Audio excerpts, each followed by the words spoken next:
Coming in at the number 10 spot, is it wrong to try to pick up girls in a dungeon? Life in the bustling city of Rio is never dull, especially for Bel Cronel, a naive young man who dreams of becoming the greatest adventurer in the land. One day, he meets Hestia, a lowly goddess who takes him under her wing and helps him on his quest. Together, they venture into the heart of the city's monster-filled catacombs, known only as the dungeon. These cavernous depths are filled with danger at every turn, and a mysterious power moves in the shadows. Even on the surface, survival is a hard-earned privilege. In this world, gods and humans live and work together, but they often struggle to get along. Bel's optimism and determination are put to the test as he faces numerous challenges and makes lasting friendships along the way. As he delves deeper into the dungeon, Bel must confront the horrors that lurk within and overcome his own limitations. The perils he encounters are countless, and the risk of death is always present. But he remains resolute, driven by his desire to become the greatest adventurer of all time. Number 9 on the list is The Rising of the Shield Hero. The Four Cardinal Heroes are a group of ordinary men from modern-day Japan, who are summoned to the kingdom of Melromarc to save it from the devastating waves of catastrophe that have plagued the land for centuries. Each hero is given a unique weapon, a sword, spear, bow, or shield to use in their quest to defeat the waves. Naofumi Iwatani, an otaku, is chosen to wield the shield and becomes known as the Shield Hero. Despite his best efforts, Naofumi is looked down upon and ridiculed by his fellow heroes and the people of Melromarc due to his perceived weakness and lack of charisma. Determined to prove himself, Naofumi sets out to train with the only person willing to work with him, Multi. But his trust is betrayed when Multi falsely accuses him of taking advantage of her, and Naofumi becomes the target of discrimination and hatred from the people of Melromarc. With a heavy heart, Naofumi embarks on a journey to strengthen himself and rebuild his reputation. As he travels alone, the difficulties of the road become too much to bear, and Naofumi makes the decision to purchase a demi-human slave named Draftalia to join him on his journey. Together, they work to protect the kingdom of Melromarc and its people from the looming threat of the waves. Despite overwhelming odds and the constant discrimination they face, Naofumi and Draftalia stand united in their mission to save the kingdom and bring an end to the cycle of disaster. Coming in at number 8 we have Demon Lord Retry.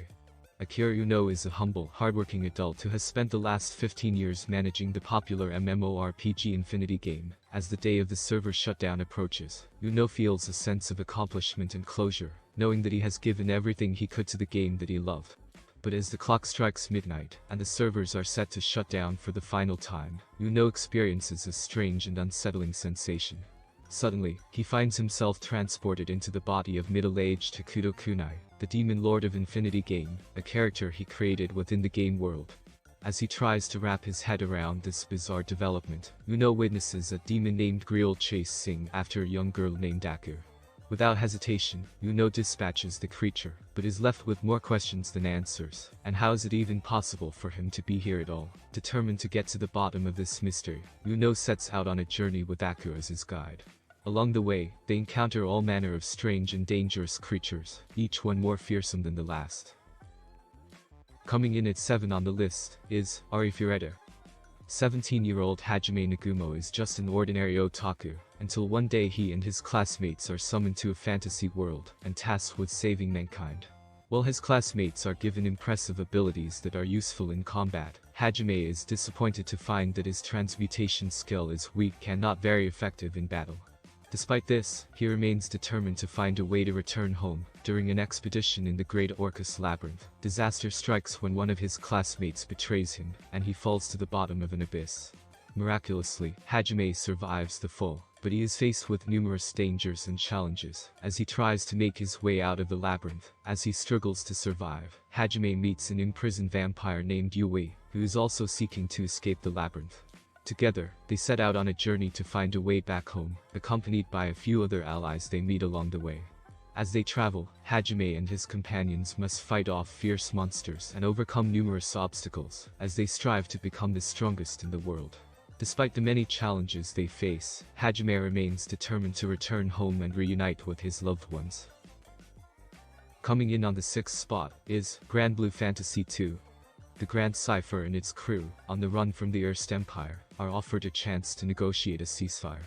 They meet at the neutral territory of Albion Citadel, where they are hosted by Vera Lilly, the current Lord Commander of Albion, and a friend of Catalina allies, from their time at officer training together. Imperial General Furious grants the Skyfarers a pardon, but the tension between the two sides remains. To celebrate the crew's arrival, Vera hosts a gala.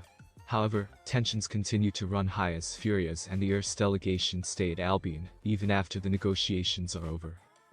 While attending the gala, the crew learns of the existence of a primal beast on the island. They are further shocked to receive a letter from Catalina announcing her resignation. As Gran goes to find Catalina, Eugen and Rackham decide to investigate the Imperial presence on the island, suspecting a hidden motive behind their continued presence. And at number 5 we have Cheat Magician. Taichi Nishimura and Rin Azuma, two regular high school students, are walking to school one morning when they are suddenly enveloped in a glowing light and transported to a fantasy world full of magical creatures. As they try to navigate this new world, they are confronted by a beast, but are saved by a group of adventurers. The adventurers tell them that it is dangerous to be unarmed and inexperienced in this world, where monster attacks have been on the rise. They recommend that Taichi and Rin go to the guild, where they can determine their magical aptitude and become registered adventurers. When they take the aptitude test, they are surprised to discover that they have extraordinary powers that far surpass those of a typical mage. This transforms them from ordinary high schoolers into powerful cheat magicians. As they learn to control their powers and get accustomed to their new world, they also try to figure out how they were transported there, and if there is a way to return to their original world. However, they soon find themselves facing unexpected challenges.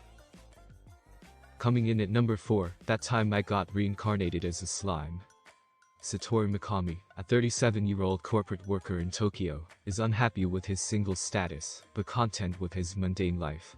During a casual encounter with a colleague, he is attacked and stabbed on the street. As he is dying, he hears a mysterious voice in his mind speaking commands he doesn't understand. When Satoru wakes up, he finds that he has been reincarnated as a slime in an unfamiliar world. He gains the ability to consume and mimic anything he eats, and meets the sealed dragon, Vildora, who has been imprisoned for 300 years for destroying a town. Satoru befriends Vildora and agrees to help him break the seal. In return, Vildora gives Satoru the name Rimuru Tempest and Divine Protection. With his new identity, Rimuru begins a new journey with the goal of using his abilities to make a name for himself in this new world. As he adapts to his new body, his actions and adventures draw attention and shape his destiny. On the number 3 spot is Conception. On the day of his high school graduation, Itsuki is surprised when his cousin Mihiru tells him that she is pregnant. Just as he is trying to process this news, a gate of light appears and transports the two of them to the world of Granvania. In this new world, there are beings called impurities that are causing chaos and disorder by disturbing the stars. Itsuki is revealed to be someone who is destined to meet the Star Maidens, and is seen as the only hope for Granvania. He is given the task of producing star children to fight against the impurities. If Itsuki does not complete this task, he may never be able to return home. Coming in at number 2 is Death March to a Parallel World. The main character is Ichiro Suzuki, working as a programmer in his late 20s. Exhausted from overworking, he falls asleep and wakes up in a fantasy RPG world, made up of elements from the video games that he was debugging in the real world. In this new fantasy world, he finds that not only has his appearance changed to a younger version of himself from when he was 15, but his name has also been changed to Sato, a nickname he always used while testing video games. Before Sato can fully understand what has happened, he is attacked by a large army of lizardmen. In self-defense, he casts a powerful spell from a scroll that accidentally summons a meteor shower that ends up killing them all in one foul swoop. To his surprise, this boosts his level all the way up to 310, maxing out his stats. With no way to return to reality, and armed with an array of skills, Sato sets out on a journey to explore this magical world as a high-level adventurer. And finally, on the top spot, ranked number 1 on the list, we have Goblin Slayer. In this anime, goblins are feared for their strength and ability to reproduce quickly, but they are often overlooked as a threat due to their low status as monsters. They frequently attack small villages and kidnap human females and other species to breed with. These attacks go largely unchecked as adventurers prioritize assignments with higher bounties over stopping the goblins. To celebrate her first day as a porcelain-ranked adventurer, a 15-year-old priestess joins a group of inexperienced rookies to investigate a goblin tribe that has been kidnapping women from a nearby village. However, the group is ambushed and killed while exploring a cave.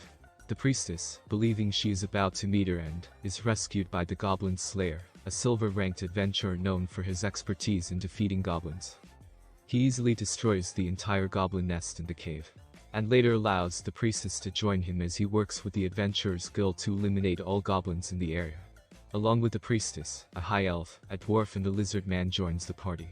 Together with the Goblin Slayer, they set out on a mission to eradicate the goblins once and for all.